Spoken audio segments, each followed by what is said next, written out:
You want to know wisdom.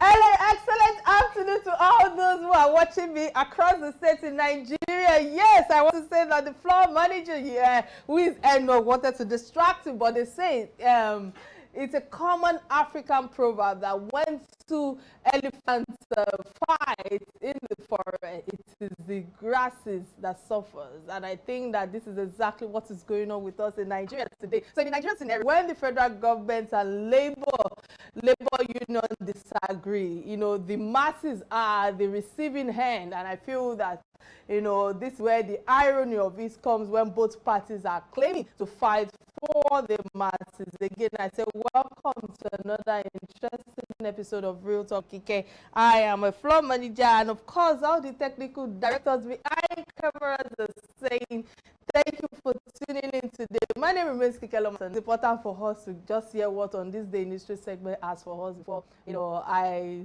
keep going on and on with pleasantry. Stay with us. I'll be right back.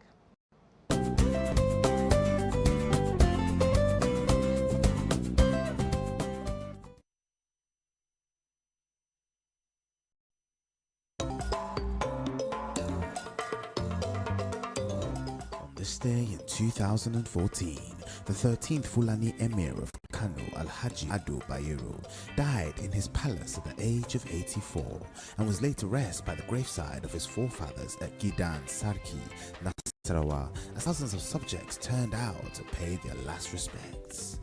Ado Bayero was the son of Abdullahi Bayero, the former emir who reigned for 27 years.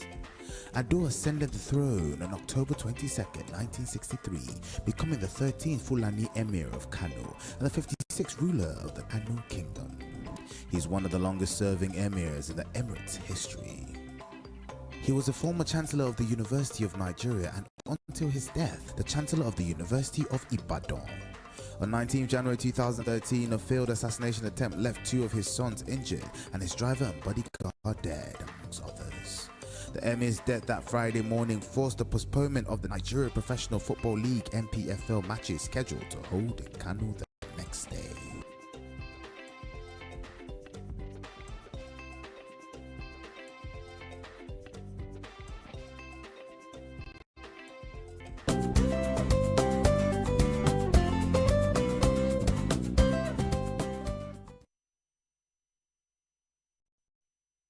All right, many thanks for staying with me. I think my message or my takeaway from this on this day in this segment is the fact that when we are gone, you know, we become nothing but legacies. So it's either a good legacy or a bad one. So Emir of Bayero will be remembered as a respected traditional leader who upheld the cultural heritage of the Kano Kingdom, and of course he has contributed to the advancement of the education in Nigeria. And I think that it is important for our leaders, our traditional leaders, also knowing that during the period of campaigns or election, you know, they are being used to penetrate the people. So it's important for them to actually think about the legacies that they want to leave behind, especially when it comes to the educational sector, the health sector, and they just, you know, the advancement of Nigeria as a whole, so to speak. I think that's my own contribution or message for on this day industry segment. I think it's important for us to hear a quick message from my sponsor. Stay with me. I'll be right back.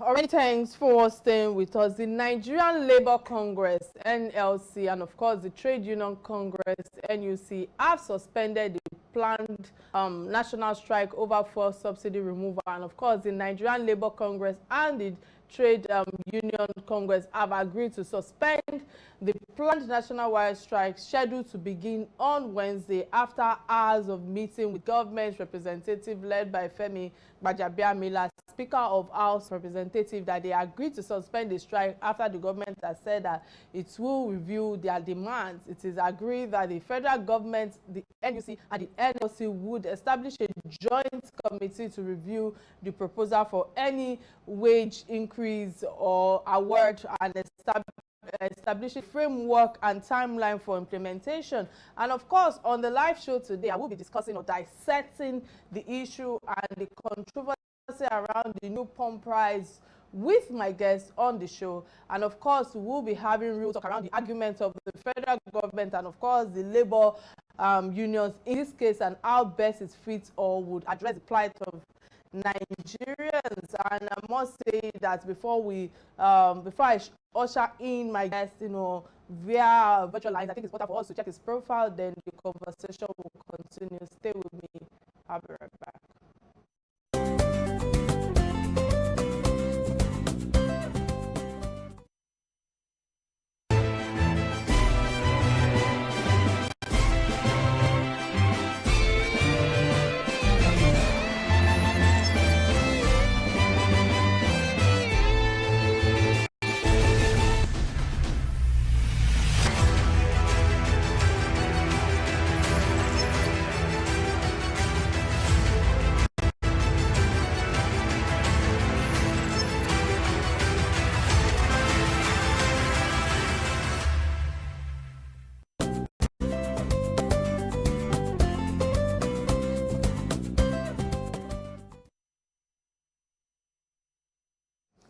All right, many thanks for staying with me again. Well, let me use this opportunity to quickly usher in Mr. Babatunde Ruwashi.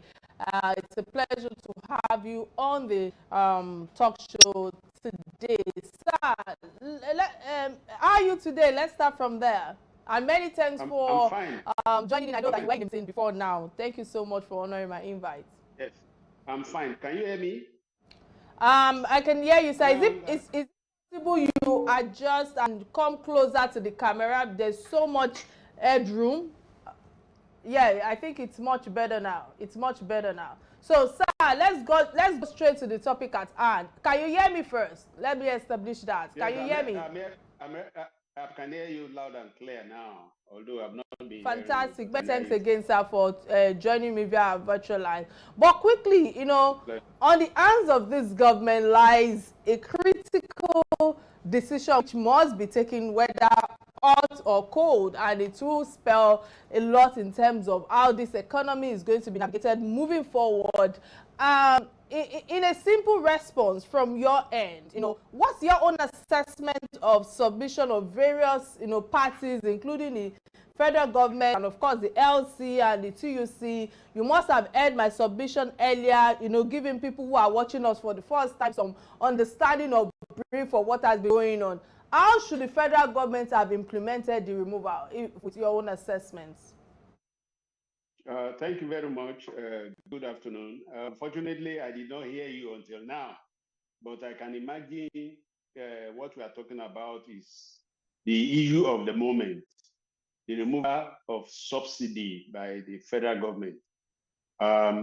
Well, we know that the situation we are faced today does not allow for government to subsidize at the level of amount that they're being talked of into trillions, which has deprived the nation, the economy, of the funds that will apply to other critical areas of the economy, like education, like health, like infrastructure. One thing that has been happening in the past couple of years, I think from about 3-4 years, is that NNPC is the only institution that imports petroleum products. So there is no issue of giving subsidy to any individual. So what NNPC have been doing is they have been spending so much and been collecting less. So the shortfall is what is regarded as subsidy in recent time. So NNPC cannot continue, like the MD have said, in that state. Take, for instance, you have spent so much, you have spent 100 naira, for instance, to bring in a product. That is, you take the crude oil out, which has a value, you bring it back at a cost, it is refined, you pay for refining the product and bringing it back. And you are selling for about 50 naira or less. So NNPC have been doing what they call cost recovery regime. and they've been taking less than what they have spent to produce this product. So that's what is being regarded as subsidy. Before that, individuals, companies, or accredited institutions would have imported at a particular price, and government will now pay subsidy to those who are being allocated those rights to import those products. And that was the one that was subjected to a lot of abuses, a lot of fake claims were made. So government now decided that NMCC should do it. So that's the decision we have. But what we have found out is that as a result of this cost under recovery, NMPC had not even been able to remit any money to the federal federation account. So it's getting to a head. We don't have an option, and at the passage of the Petroleum Act, that's Petroleum Act, it does not allow for us to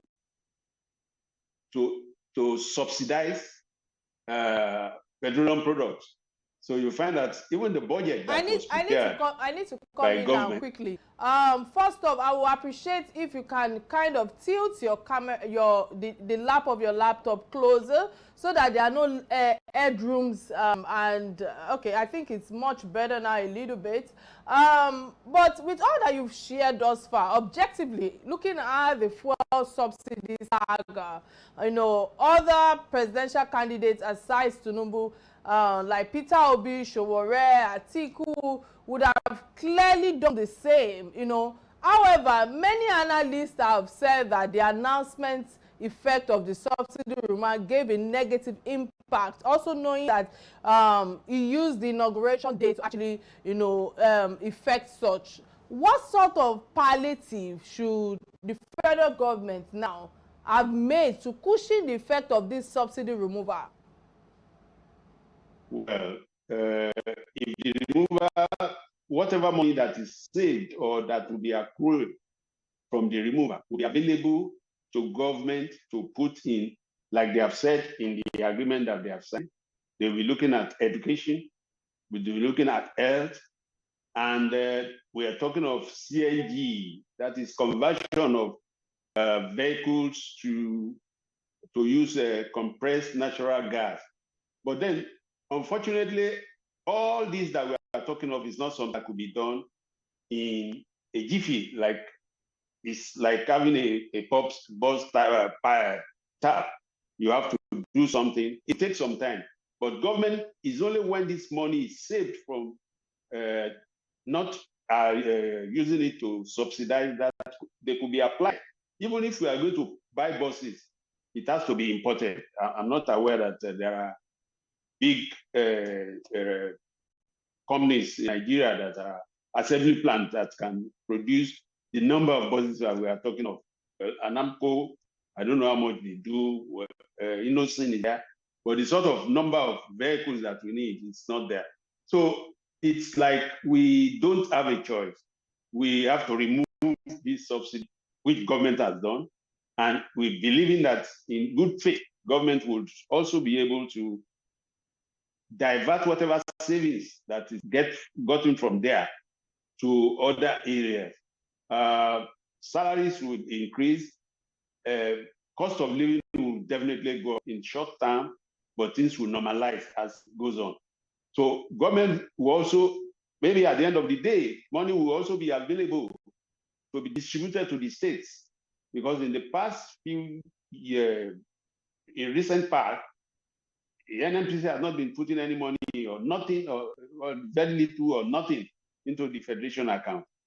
That would actually make government to address those things that were listed in the memorandum that was signed between Labour and federal government yesterday night, what needed to be done to address but these are not quick fix, unfortunately.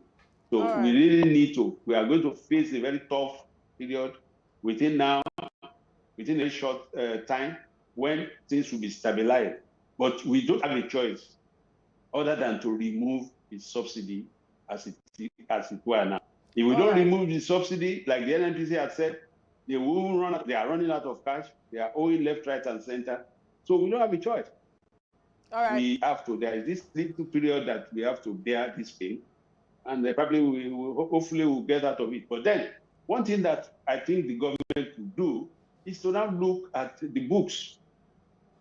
The period that the NNPC had been doing it, the period before the NNPC, I remember that there was, during the time of Okonjo-Iweala, a panel was set up at that time that the former MD of Access Bank, Iyabo, they made an investigation. A couple of people were indicted according to the report. We need to go at all these people. We need to look at what went wrong. But then, of course, when money is gone, it's gone. You can only start talking, dragging people to court. You may not be able to get that amount of money. But probably we'll know what exactly went down, what corruption had taken place in the system, and how to avoid such in future. All right, how to avoid such in future. Many thanks for all your submission thus far. I have two questions for you, sir, because I'm trying to manage time. You know, before we go further into the demands of both sides involving the federal government and, of course, the NLC, one major contention raised by the NLC is that NNPC Limited, you know, has no power and right to raise pump prices. And, of course, I must ask you, should the pump price be regulated or be determined by the market forces? That's my first question to you. My second question to you is the fact that President of NLC, Joe Ajaero, insisted that the federal government lied in its declaration that there was no appropriation for subsidy beyond May 2023 rather. How true is that? And if true, why isn't that appropriation used for delayed fuel prices did not increase? Well, the first, you know, we are just begging the EU. Unfortunately, this problem that we are into is something that has been there over the years. We have not done the right thing at the right time. So what is saying, whether it's somebody that will fix the price, whether it's another person that is fixing the price, we are talking of appropriate pricing now. It doesn't matter who else says it. That NNPC should not do it. Who will be the person to do it? NNPC also are saying that we are the only one importing and we are the one carrying the can, the one losing money. We import at X amount, we sell at X minus an amount. So we are making losses in all these business. And now we can't sell below costs. So whether they fix it or they don't fix it, they are the ones doing that, in charge of that business now. So I think that is not even an EU that we should beg. If it's even not an NPC today, we all know that the cost that petroleum products is being sold in Nigeria is being subsidized. Merely looking around us, how much does it sell from in Benin? How much does it sell in other countries? It's not the same amount. So there is subsidy there. The fact that there is subsidy there is unquestionable. So whether it's A that fixes it or B that fixes it, also to me, is not the EU. What we should address is how do we get out of this problem? Also, the NLC says they are talking of 1 month, that it goes beyond May, but they never claim that it goes beyond June. So May and June, how much difference would that make in the EU that we have here? I think we should be very practical and serious about this problem and look for a way out. One other area that they have not talked about, which I would have expected NLC to talk about, is the cost of governance that we are talking of. We all know that cost of governance is huge in Nigeria. We can do more with thoughts here and there, both in legislature and executive at various levels, at federal, at state, and even local government. We can cut cost of governance. Take, for instance, the fleet. I mean, we have like 11 aircraft in our fleets today. We could do with lesser number, that is reducing cost of governance. Take, for instance, when you see the government convoy of a governor, or even some of these government officials, political appointees, you have fleet of vehicles in that. We could cut down on all those costs at those levels. And of course, we can look again at things that would make life easy for the ordinary man in the society.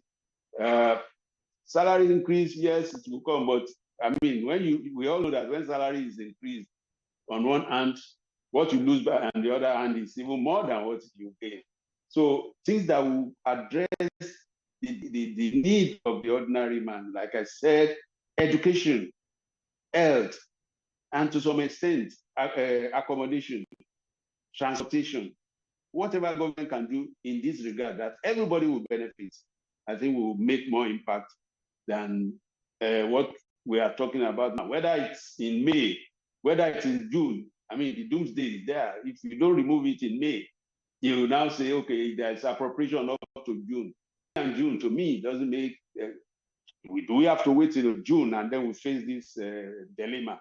I think it's even better that we are talking of it in May, so we can sort ourselves out in June. So that also, to me, is not a very important, a very critical point about getting ourselves out of this problem that we have found ourselves. It's unfortunate, but then we'll have to bite the bullet, so to say. A quick break, and when we return, the conversation will continue. Stay with me, I'll be right back.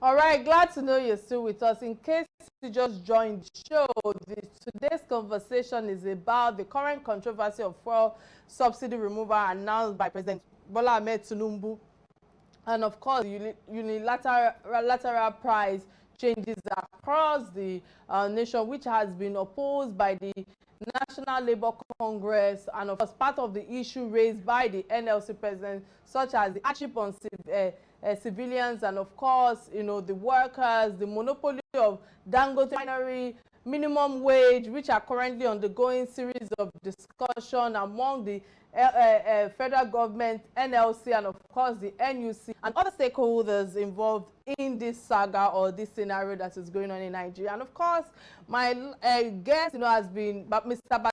Babatunde Uwase. I hope I pronounced that properly. The past president, Chamber of Commerce and Industry. I've been showing a lot of light on this. I can see my guest smiling. So he should come back and, of course, correct me on the pronunciation of his last name. But quickly, before I usher in my guest, I think it's important for me to quickly open our phone lines. Remember that you can be part of this conversation by calling the studio number 080-988-77400 showing on your screen right now. And of course, we're streaming live from Facebook and on YouTube, both on Real Talk with Kike and on Silverbird platform. Sir, you know, I would like you to, you know, open this conversation by correcting me with the last name if it's necessary that I pronounce it well. But however, before you do that, I think with all that you've shared thus far with the insight, the beautiful insight, the brilliant insight on the stakeholders involved with the scenario that we found in our hands today, other demands by the NLC includes rehabilitation of the national or nation's refineries. The refinery rehabilitation has also been a conundrum of challenge for past administration in this country. So my question to you right now, do you share the same idea with the NLC that refinery should be the first set of assignments that this administration have to tackle or has tackled?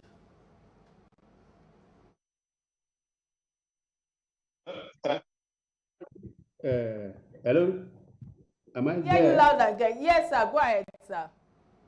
Yeah, the refinery, rehabilitation of refinery is something that has been with us for forever. If you ask for my opinion, I would say maybe the refinery should just be privatized. It's there's no point wasting time on it. We have been talking about rehabilitation of this refinery. We never got it. And we are lucky that the private sector, like Dangote, is completed now, almost going into production. We hope that production will get to a point of production sometimes this year. Boa too is also doing something in Cross River State. So it seems that government cannot do much with this refineries. And the best thing to do is to just privatize them.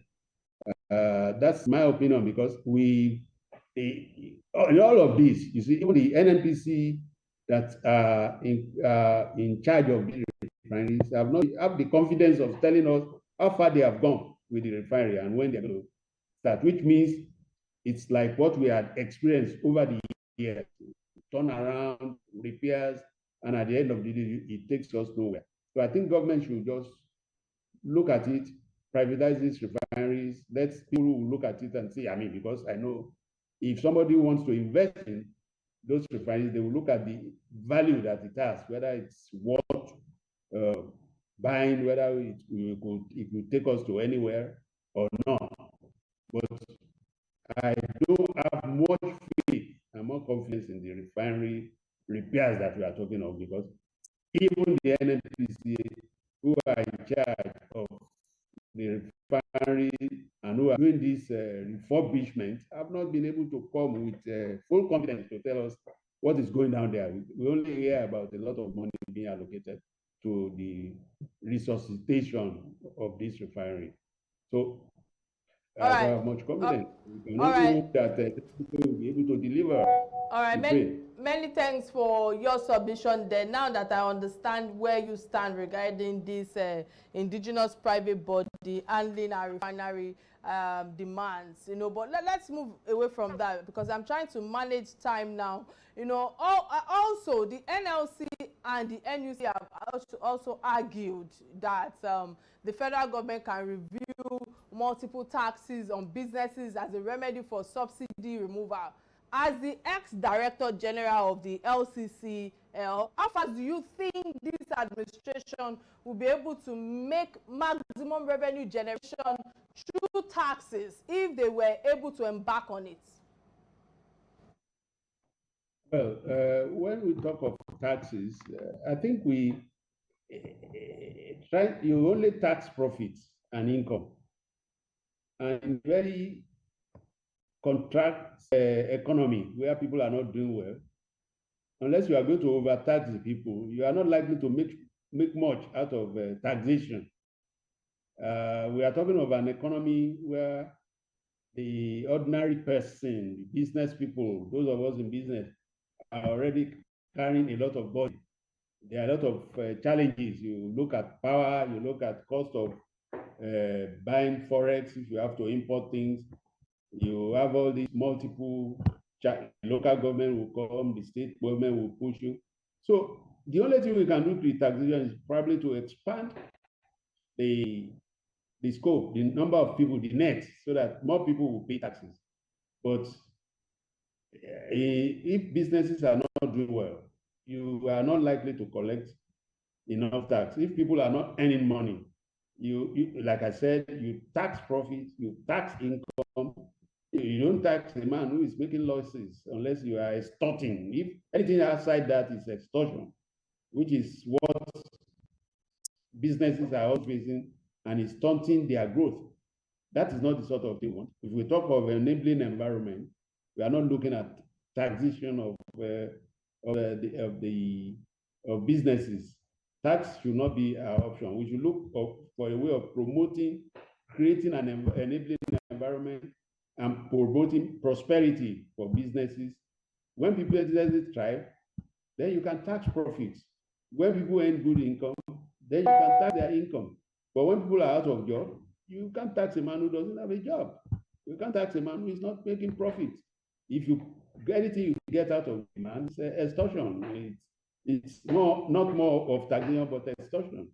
And so government should not be looking at that. Like I said, there are a lot of ways of saving money in governance. Cost of governance is huge. When you look at the way I have to interrupt your line of thoughts. Apologies, sir. We have a caller from Edo State, Edebong. I hope I got that right. Edebong, many thanks for calling on the live show today. What's your contribution on the topic at hand?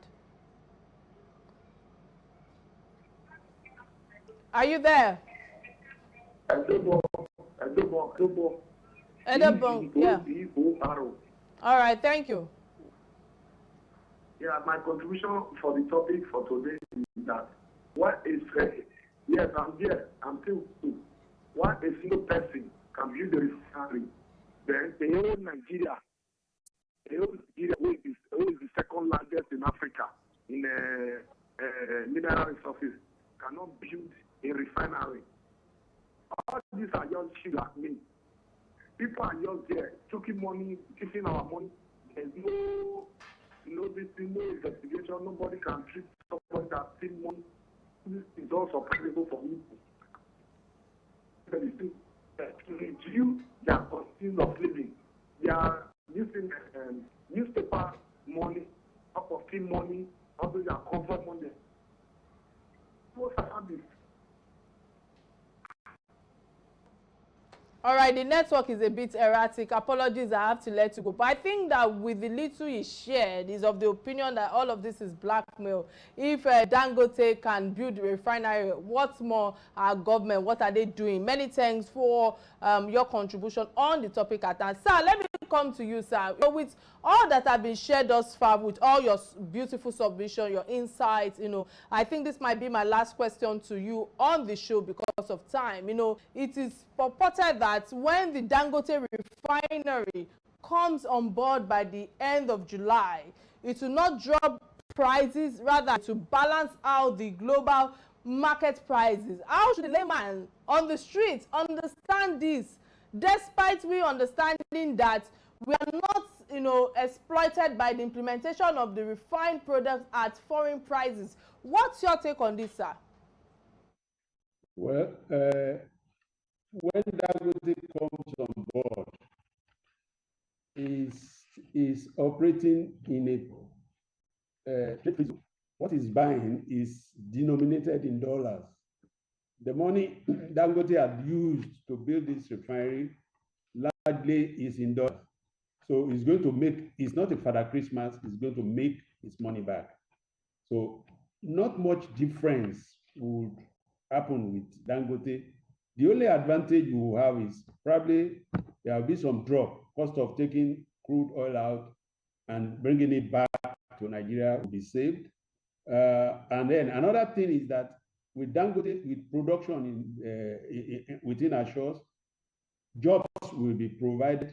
A lot of people will be engaged, but that still will not make petroleum to be cheap unless there is subsidy. And government and even the law under which we are operating now forbid us from having subsidizing products. So it's not going to be, there is not going to be much of a difference. We shouldn't expect anything extraordinary happening, except from the impact that it will have in the economy. More jobs, savings in cost of taking crude oil out and bringing it back into Nigeria. But then, Dangote would sell and make profit. It's a private company. It sets up this company to make money. So it's not going to be much of difference from what we have. But it's going to put us in a better state. Like I said, jobs will be created. The jobs that we have taken out, that we are promoting in other land where this thing is being done, is kept within our shores. The cost of taking products out and bringing it back is all within our, it's kept, we are saving that one. There will be prosperity.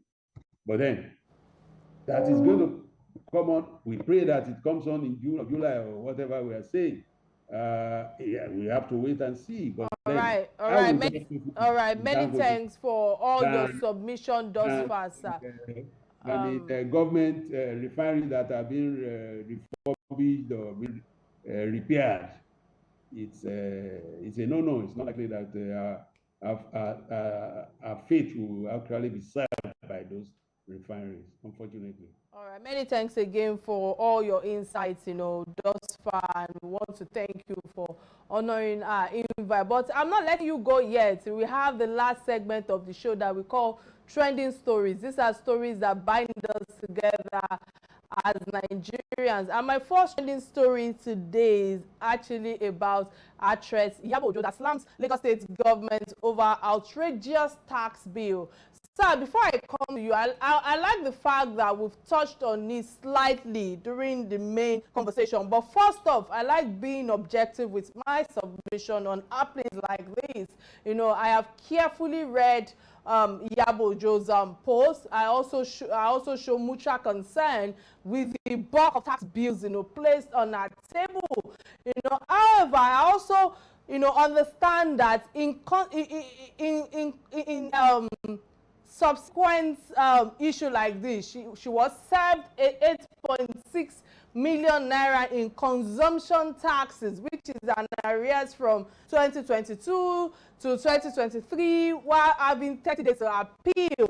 And sir, I like the fact that you said something earlier, which was about you only, tax profits and income, and CEOs in Nigeria, there's no ease of doing business in this country.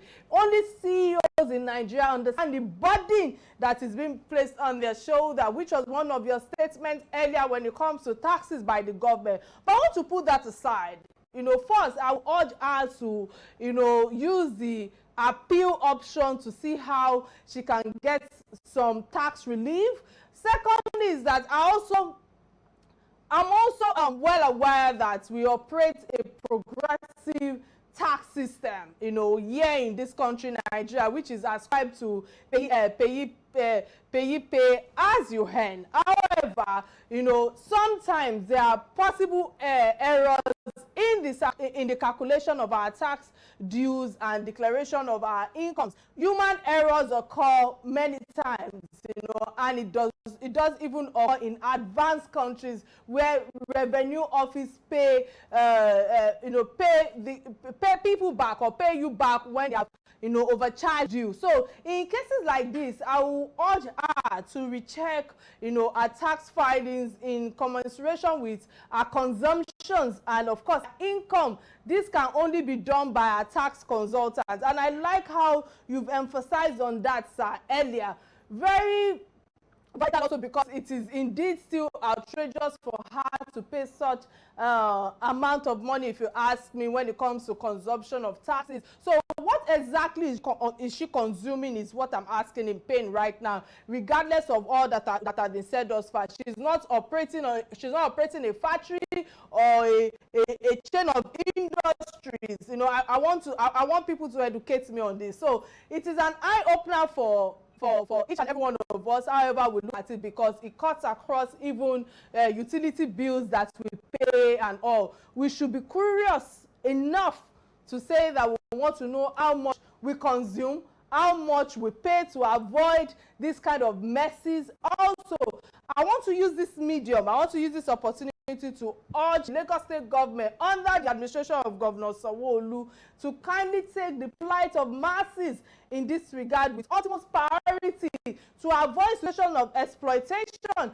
because the people have voted you in, they have placed their ultimate trust in you, not only you but your government and of course the system at hand. So Lagos State is not only the center of excellence as we all see it, but a model by which other states follow suit with all that we do. Lagos belongs to us all, and we should ensure that Lagos is favorable for all, regardless of the party anybody believes. I think I want to just draw my conclusion here right now. Sir, let me come to you. What's your take on this? Because I'm very sure you must have seen this trending.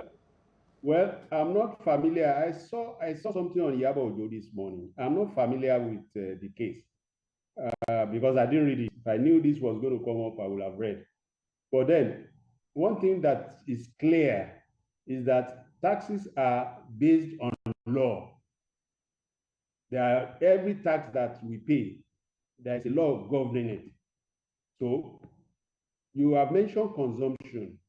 Consumption taxes are, by my own knowledge, raised on people who do businesses. That is something that you have to, I mean, there must be, maybe you have an outfit where you sell food or where you do entertainment, then you follow this category of consumption. It's not a personal tax. It's not part of income tax. I'm sure it's likely that she is carrying on a business and she has to keep records. Tax is not something that just anybody can do. There are professionals that you handle it. And if you listen to a professional and you do things at the right time, you are not likely to fall into the wrong side of the law. So what I would say is she needs to talk to professionals.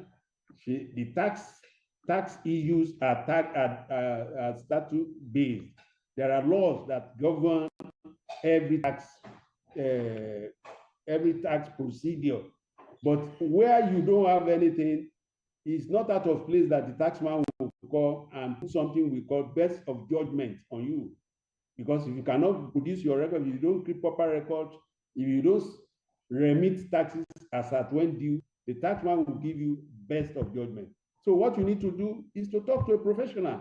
It's only here that people try to do it on their own. It's an art. It's something that people learn.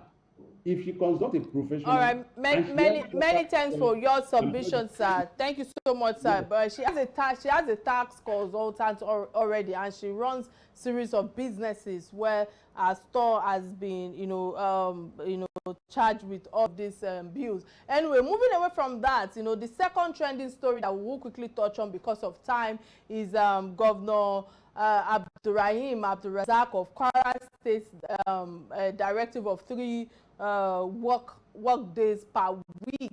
And sir, before I come to you, let me quickly say this, because the message is clear that Kwara State government said that the purpose of this measure is to provide relief to the workers who have been grappling with the skyrocketing cost of transportation by reducing the number of work days. And of course, the government also aims to ease the financial burden of employees and also help them to cope with the increase of transport expenses result from fuel subsidy removal that was done by Bola Ahmed Tinubu. I think that this is a very sensitive one by the Kwara State government, and it shows that there's a degree of empathy for its citizens. However, there are other sides to it which may not have been considered or factored, into this decision. 3 days of work out of 5 work days is automatic, reduction of productivity and output by 40% on the state revenue on weekly basis. How is that revenue going to, be made up for? What are the alternatives to this revenue fallout is what I'm asking. Also, does that mean that sectors like education too will be paralyzed twice a week? Is all what I'm asking in pain. We know what that means as well as for students as well, because all it translates to me right now is, does that mean that it affects all other sectors? It is pretty unfortunate that we may not be able to, gain balance yet from this, issue at hand until some months, because the factors associated to this fuel subsidy palaver are quite complex, and I can't be I don't think it can be controlled as a single sector decision, which I feel that is exactly what is going on right now, with the fact that the government of course is saying that it's just 3 work day. And I like the fact that earlier, Mr. Babatunde, when you were talking earlier, you were talking about some taxes that can affect so many other sectors, which is what we are experiencing right now, because this cut across board. May God help us in Nigeria right now, because even driving on the street of Lagos, let me use Lagos as an example, the road is so free. On a Monday, you just realize that what is going on in this country. May God help us all, because however you look at it, you might look at it from the fact that, okay, there's some level of ease on the street of Lagos, but the question is it affecting the economy and the output in Nigeria as a whole when it comes to productivity? The answer is yes. Let me come to you quickly, sir. In 1 minute, what's your submission on this Kwara State government decision? Well, unfortunately, the public sector is not a place where you have maximum productivity. Apart from those who are supposed to be there every day, like you talk of educational sector, how they are going to make up for it. What is very clear about the decision that has been taken is either there are a lot of people who are underemployed. I mean, they were just collecting salaries that they could squeeze the work of 5 days into 3 days and still be productive, or it's just a political action, and then the consequences will be felt later on. Unfortunately for economy, there is no sentiment in economy. It's whatever you put in that you get out of it. If you don't do it right, you won't achieve the desired result. I don't know why government should go that way, where we are reducing the number of days. One would have even expected if it is staggered, maybe some people will come in. Yeah, well, you don't come in for more than 3 days in a week, but then every day somebody must be there. That will have been a better arrangement than shutting down, trying to contract 5 days or 7 days work to 3 days. It's to me, I don't understand. It can only happen in a political setup and political decision is being taken. But the consequences will catch up with us sooner than later. It doesn't make sense to me. Again, many thanks for all your submission thus far on Real Talk with Kike Lunch Show. It's been an amazing time with you. Indeed, we had an awesome show. Courtesy you, our resourceful guest, Mr. Babatunde Ruwashe. Did I pronounce last name properly, sir? And I'm past president of Lagos Chamber of Commerce, not DG. Yes, of course, I noted that. I'm just asking if I pronounced the last name properly. But again, many thanks, sir, for coming on to the Thank you very much. Real Talk with Kike. We wish you the very best as you forge ahead in your personal life and career. That's why I draw the curtains of the show. Till I come your way on Thursday on Silverbird platform. Remember to catch up with me on Inspiration FM radio station at 5 p.m. tomorrow, 92.3. My name remains Kike Atanda-Owo, and bye now.